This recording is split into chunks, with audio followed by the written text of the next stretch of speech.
ओम श्री शक्ति नमः। ओम श्री शक्ति नमः। ओम श्री शक्ति नमः। ओम श्री शक्ति नमः। ओम श्री शक्ति नमः। अम्बरीश नारद सवार तथा नारद जी के द्वारा निर्गुण एवं सगुण ध्यान का वर्णन। ऋषियों ने कहा, माँ बाग, हम लोगों ने आपके मुख से भगवान श्री कृष्ण का अत्यंत अद्भुत चरित्र सुना है और और इससे हमें पूरा संतोष हुआ है। अहो भगवान श्री कृष्ण का महात्म्य भक्तों भक्तों को सदगति प्रदान करने वाला है। उसे उससे किसको तृप्ति हो सकती है। अतः हम पुनः श्री कृष्ण का चरित्र सुनाना चाहते हैं। सूर्य बोले, दिविजवरों, आपने बहुत उत्तम प्रश्न किया। यह जगत को टालने वाला है। हम लोग स्वयं तो कृतार्थ ही हैं, क्योंकि श्री कृष्ण के भक्तों का मनोरथ सदा पुण्य पुण्य रहता है। श्री कृष्ण का पावन पवित्र साधु पुरुषों को अत्यंत बस प्रदान करने वाला है। अब मैं इस विषय में एक अत्यंत अद्भुत उपाख्यान सुनाता हूँ। एक समय की बात है, भगवान के प्रिय भक्त देव ऋषि नारद जी सब लोकों में घूमते घूमते हुए मथुरा में गए और वहाँ राजा अम्बरीश से मिले, जिनका चित्र श्री कृष्ण की आराधना में लगा हुआ था। मुनिश्रेष्ठ नारद के पधारने पर साधु राजा अम्बरीश ने उनका सत्कार किया और प्रशंसित होकर श्रद्धा के साथ आप लोगों की ही भांति प्रश्न किया। मुने, वेदों के वक्ता विद्वान पुरुष जिन्हें परम ब्रह्म कहते हैं, वे स्वयं भगवान कमल नयन नारायण ही हैं, जो सबसे परे हैं, जिनकी कोई मूर्ति न होने पर भी जो अमूर्तिमान स्वरूप धारण करते हैं, जो सबके ईश्वर अव्यक्त और अव्यक्त स्वरूप है, सनातन है, समस्त भूत जिनके स्वरूप है, जिनका शीत द्वारा चिंतन नहीं किया जा सकता। ऐसे भगवान श्री हरि का ध्यान किस प्रकार हो सकता है, जिनमें यह सारा विश्व ओतप्रोत है, जो अव्यक्त एक एक पर उत्कृष्ट और परमात्मा के नाम से प्रसिद्ध है, जिनसे इस जगत का जन्म पालन और संहार होता है, जिन्होंने ब्रह्मा जी को उत्पन्न करके उन्हें अपने ही भीतर स्थित वेदों का ज्ञान दिया, जो समस्त पुरुषार्थों को देने वाले हैं। योगी जनों को भी जिनके तत्व का बड़ी कठिनाई से बोध होता, उनकी आराधना कैसे की जा सकती है। कृपया यह बात बताइए, जिसने श्री गोविंद की आराधना नहीं की, वह निर्भय पद को नहीं प्राप्त कर सकता। इतना ही नहीं, उसे तप, यज्ञ और दान का भी उत्तम फल नहीं मिलता। जिसने श्री गोविंद के सन्नाथ बिंदों का रसांश वादन नहीं किया, उसे मनोवांछित फल की प्राप्ति कैसे हो सकती है। भगवान की आराधना समस्त पापों को दूर करने वाली है। उसे छोड़ के मैं मनुष्य के लिए दूसरे कोई प्रायश्चित नहीं देखता। जिनके भूर्भंग नाम से समस्त सिद्धियों की प्राप्ति सुनी जाती है, उन केसरी केशव की आराधना कैसे होती है। स्त्रियां भी किस प्रकार से उनकी उपासना कर सकती हैं। ये सब बातें संसार की भलाई के लिए आप मुझे बताइए। भगवान भक्ति के प्रेमी सब लोग उनकी उनकी आराधना किस प्रकार कर सकते हैं। नारद जी, आप वैष्णव हैं, भगवान के प्रिय भक्त है, परमार्थ तत्व के ज्ञाता है तथा ब्रह्म वेताओं में श्रेष्ठ है। इसलिए मैं आपसे यही बात पूछता हूँ। भगवान श्री कृष्ण के विषय में क्या हुआ। प्रश्न वक्ता, श्रोता और प्रश्नकर्ता, इन तीनों इन तीन पुरुषों को पवित्र करता है। ठीक उसी तरह जैसे उनके चरणों का जल से गंगा जी के रूप में प्रवाहित होकर तीनों लोगों को पावन बनाता है। देहधारियों का ये देह स्वयं भंगुर है, इसमें मनुष्य शरीर का मिलना बड़ा दुर्लभ है। उसमें भी भगवान के प्रेमी भक्तों का दर्शन तो मैं और भी दुर्लभ समझता हूँ। इस संसार में यदि क्षण भर के लिए भी ही सत्संग मिल जाए तो मनुष्य के लिए निधि का काम देता है, क्योंकि उससे चारों पुरुषार्थ प्राप्त हो जाते हैं।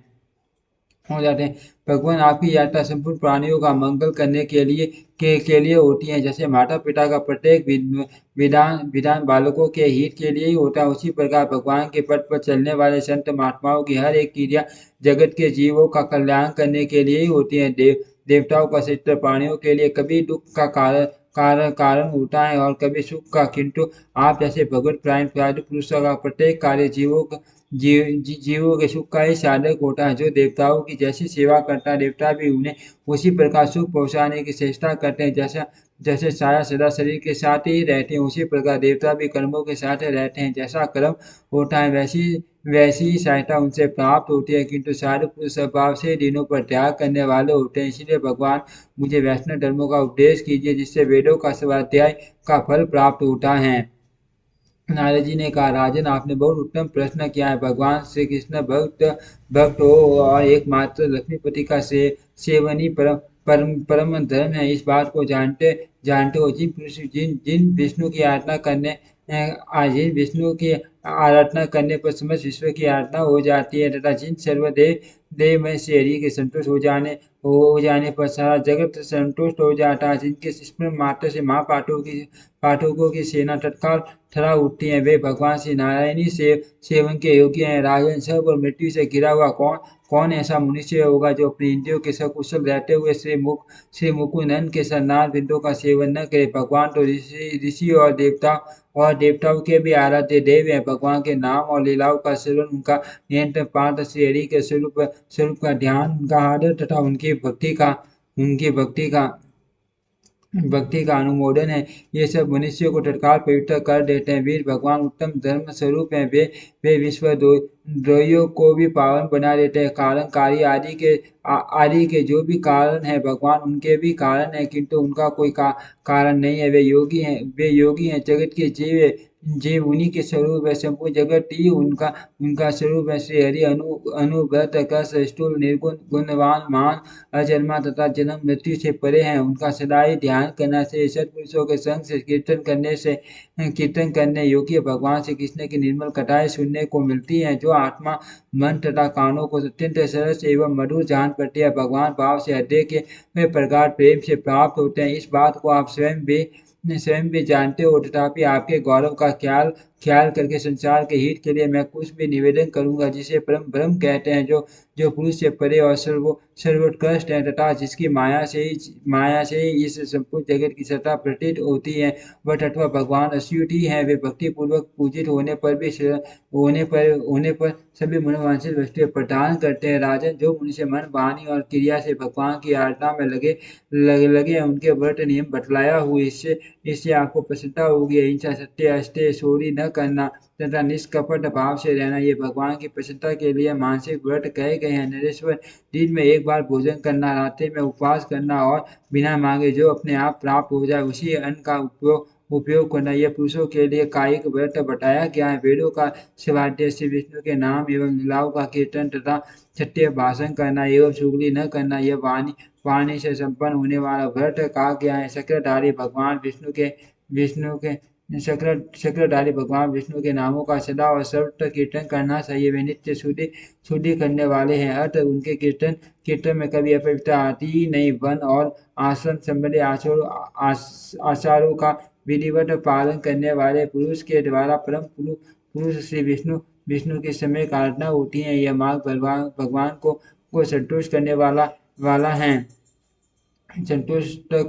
है। इसलिए मन, वाणी और शरीर के संयम रूप व्रतों तथा हितकारी आसनों के द्वारा अपने पति रूप दया निदान वासुदेव की उपासना करते हैं। शूद्रों के लिए देवी जाति तथा स्त्रियों के लिए पति श्री कृष्ण चंद्र के स्वरूप है, अतः उनको शास्त्रोक्त मार्ग से इन्हीं का पूजन करना चाहिए। ब्राह्मण, क्षत्रिय और वैश्य, इन तीन वर्णों के लोग ही वेदोक्त मार्ग से भगवान की आराधना करें। स्त्री और शूद्र आदि केवल नाम जप या नाम कीर्तन द्वारा ही भगवदाराधन के अधिकारी हैं। भगवान लक्ष्मीपति केवल पूजन, यजन तथा व्रतों से ही नहीं संतुष्ट होते, वे भक्ति चाहते हैं, क्योंकि उन्हें भक्ति प्रिय कहा गया है। पतिव्रता स्त्रियों का तो पति ही देवता है। उन्हें पति में ही श्री विष्णु के समान भक्ति रखनी चाहिए तथा मन, वाणी, शरीर और क्रिया द्वारा पति की पूजा करनी चाहिए। अपने पति का प्रिय करने में लगी हुई स्त्रियों के लिए पति सेवा ही विष्णु की उत्तम आराधना है। ये सनातन श्रुति का आदेश है। विद्वान पुरुष अग्नि में हविष्य के द्वारा, जल में पुष्पों के द्वारा, हृदय में ध्यान के द्वारा तथा सूर्य मंडल में जप के द्वारा प्रतिदिन श्री हरि की पूजा करते हैं। अहिंसा पहला, इंद्रिय संयम दूसरा, जीवों को दया करना तीसरा, समाज चौथा, श्रम पांचवा, दम छठा, ध्यान सातवां और सत्य आठवां।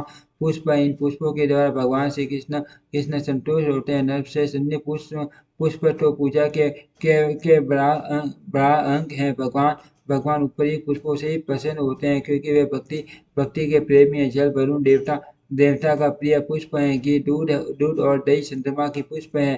अन्न आदि प्रजापति के धूप दीप अग्नि का और फल। पुष्पादि वनस्पति का पुष्प है। कुश मूलादि पृथ्वी का गंध और संदन वायु का तथा श्रद्धा विष्णु का पुष्प है। बाजा बाजा विष्णु पर विष्णु प्राप्ति का साधन माना गया। इस 8 पुष्पों से पूजित होने पर भगवान विष्णु तत्काल प्रसन्न होते हैं। सूर्य, अग्नि, ब्राह्मण, गौ, वैष्णव, हत्याकाश, वायु, जल, पृथ्वी, आत्मा और संपूर्ण प्राणी ये भगवान की पूजा के स्थान है। सूर्य में त्रय विद्या, तर्क, यजु, शाम के द्वारा और अग्नि में हविष्य की आहुति के द्वारा भगवान की पूजा करनी चाहिए। शेष ब्राह्मणों में आव भगत के द्वारा गौओं में घास और जल आदि के द्वारा, वैष्णव में बंधुजनों से आदर के द्वारा तथा काश में ध्यान निष्ठा के द्वारा श्री की आराधना करनी उचित है। वायु में मुख्य प्राण बुद्धि के द्वारा, जल में जल सहित पुष्पादि द्रव्यों के द्वारा, पृथ्वी अर्थात वेदी या मन में मूर्ति में मंत्र पाठ पूर्वक हार्दिक श्रद्धा के साथ समस्त भोग समर्पण के साथ द्वारा, आत्मा में वेद बुद्धि से क्षेत्र के शीतन द्वारा तथा संपूर्ण भूतों में भगवान को व्यापक मान कर उनके प्रति समतापूर्वक भाव के द्वारा श्री हरि की पूजन करना चाहिए। इन सभी स्थानों में शंख, चक्र, गदा और पंच से सुशोभित भगवान के चित्रोद्भूत एवं शांत रूप का ध्यान करते हुए एकाग्रचित्त होकर आराधन करना उचित है। ब्राह्मणों के पूजन से भगवान की भी पूजा हो जाती है तथा ब्राह्मणों के फटकारे जाने पर भगवान भी तिरस्कृत होते हैं। वेद और धर्म शास्त्र जिनके आधार पर टिके हुए हैं, वे ब्राह्मण भगवान विष्णु के ही स्वरूप हैं। उनका नामोच्चारण करने से मनुष्य पवित्र हो जाते हैं। राजन संसार में धर्म से ही सब प्रकार के शुभ फलों की प्राप्ति होती है और धर्म का ज्ञान वेद तथा धर्मशास्त्र से होता है। उन दोनों के भी आधार इस पृथ्वी पर ब्राह्मणी है, अतः उनकी पूजा करने से जगदीश्वर ही पूजित होते हैं। देवाली देव विष्णु यज्ञ और दानों से, उग्र तपस्या से, योग से, अभ्यास से तथा सम्यक पूजन से भी उतने प्रसन्न नहीं होते जितना ब्राह्मणों को संतुष्ट करने से होते हैं। वेदों के जानने वाले ब्रह्मा जी भी ब्राह्मणों के भक्त हैं। ब्राह्मण देवता इस बात के वे ही प्रवर्तक हैं। वे ब्राह्मणों को देवता मानते हैं, अतः ब्राह्मणों के संतुष्ट होने पर ही उन्हें भी संतोष होता है। मातृकुल पितृकुल दोनों कुलों के पूर्वज काल से नरक में डूबे हो तो भी जब उनका वंशधर पुत्र से हरि की पूजा आरंभ करता है, उसी समय वे स्वर्ग में चले जाते हैं। जिनका चित्त विश्वरूप वासुदेव में आसक्त नहीं हुआ, उनके जीवन से तथा पशुओं की भांति आहार विहार आदि श्रेष्ठताओं से क्या लाभ। राजन, अब मैं विष्णु का ध्यान बतलाता हूँ जो अब तक किसी ने देखा न होगा। वह नित्य निर्मल एवं मोक्ष प्रदान करने वाला ध्यान आप सुनो। जैसे वायु इन स्थान में रखा वह दीपक स्थिर भाव से अग्नि में स्वरूप धारण करके प्रज्वलित होता रहता है और घर के समूचे अंधकार का नाश करता है, उसी प्रकार ध्यानस्थ आत्मा सब प्रकार के दोषों से रहित, निरामय, निष्काम, निश्चल तथा वैर और मैत्री से शून्य हो जाता है। श्री कृष्ण का ध्यान करने वाला पुरुष शोक, दुख, भय, द्वेष, लोभ, मोह तथा भ्रम आदि से और इंद्रियों के विषयों से भी मुक्त हो जाता है। जैसे दीपक जल से जलते रहने से तेल को सोख लेता है, उसी प्रकार ध्यान करने से कर्म का भी क्षय हो जाता है।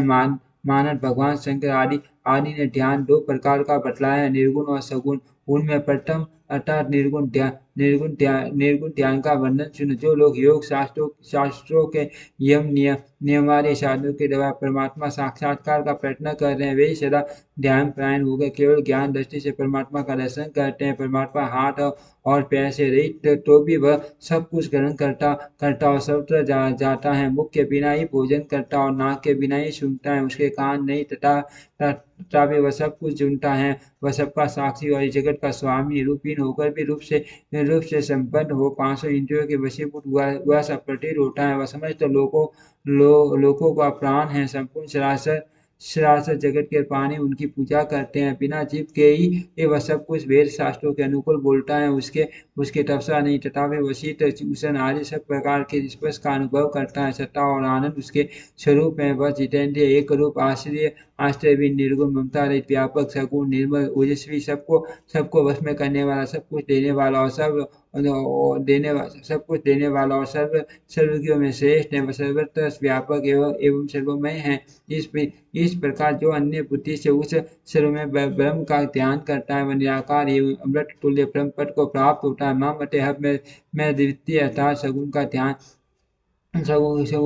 का वर्णन करता हूँ। इसे सुने। इस ध्यान का विषय भगवान का मूर्त है कि वह साकार रूप है, वह निरामय रोग व्याधि से रहित है, उसका दूसरा कोई आलंब आधार नहीं है, वह स्वयं ही सबका आधार है। राजन, जिनकी वासना से ये सारा ब्रह्मांड वासित है, जिनके संकल्प से इस जगत का वास है, वे भगवान श्री हरि इस विश्व को वासित करने के कारण ही वासुदेव कहलाते हैं। उनका श्री विग्रह वर्षा ऋतु के सजल मेघ के समान श्याम है। उनकी प्रभा सूर्य के तेज को भी लज्जित करती है। उनके दाहिने भाग के एक हाथ में बहुमूल्य मणियों से चित्रित शंख शोभा पा रहा है और दूसरे में बड़े बड़े असुरों का संहार करने वाली कौमोदक की गदा विराजमान है। उन जगदीश्वरों के बाएं हाथों में पंच और शक्र सुशोभित हो रहे हैं। इस प्रकार उनके चार पूजाएं हैं। वे संपूर्ण देवताओं के स्वामी है। सांख्य नामक धनुष धारण करने के कारण उन्हें सांख्य भी कहते हैं। वे लक्ष्मी के स्वामी, उनकी झांकी बड़ी सुंदर है। शंख के समान मनोहर ग्रीवा, सुंदर गोलाकार मुखमंडल तथा पंच पत्र के समान बड़ी बड़ी आंखें, सभी आकर्षक है। कुंड जैसे चमकते हुए दांतों से भगवान भगवान ऋषिकेश की बड़ी शोभा हो रही है। राजन शेरी निद्रा के ऊपर शासन करने वाले हैं। उनका नीचे का ओठ मूंगे की तरह लाल है। नाभि से कमल प्रकट होने के कारण उन्हें पंचनाभ कहते हैं। वे अत्यंत तेजस्वी किरीट के कारण बड़ी शोभा पा रहे हैं। श्री वत्स के सीने ने उनकी छवि को और बढ़ा दिया है। श्री केशव का वक्ष स्थल कौस्तुभ मणि से अलंकृत है। वे जनार्दन सूर्य के समान तेजस्वी कुंडलों द्वारा अत्यंत देदीप्यमान हो रहे हैं। केयूर हार करे कटी सूत्र करधनी तथा अंगूठियों से उनके श्री अंग विभूषित हैं, जिससे उनकी शोभा बहुत बढ़ गई है। भगवान तपाए हुए सुरंग के रंग का पीताम्बर पहने हुए हैं और गरुड़ की पीठ पर विराजमान है। वे भक्तों की पाप राशि को दूर करने वाले हैं। इस प्रकार से हरि के गुण सगुण स्वरूप का ध्यान करना चाहिए। राजन, इस प्रकार मैंने आपको दो तरह का ध्यान बतलाया। इसका अभ्यास करके मनुष्य मन, वाणी तथा शरीर द्वारा होने वाले सभी पापों से मुक्त हो जाता है। वह जिस फल को प्राप्त करना चाहता है, वह सब उसे निश्चित रूप से मिल जाता है। देवता भी उसका आदर करते हैं तथा अंत में वह विष्णु लोक को प्राप्त होता है। ओम श्री शक्ति नमः। ओम श्री शक्ति नमः।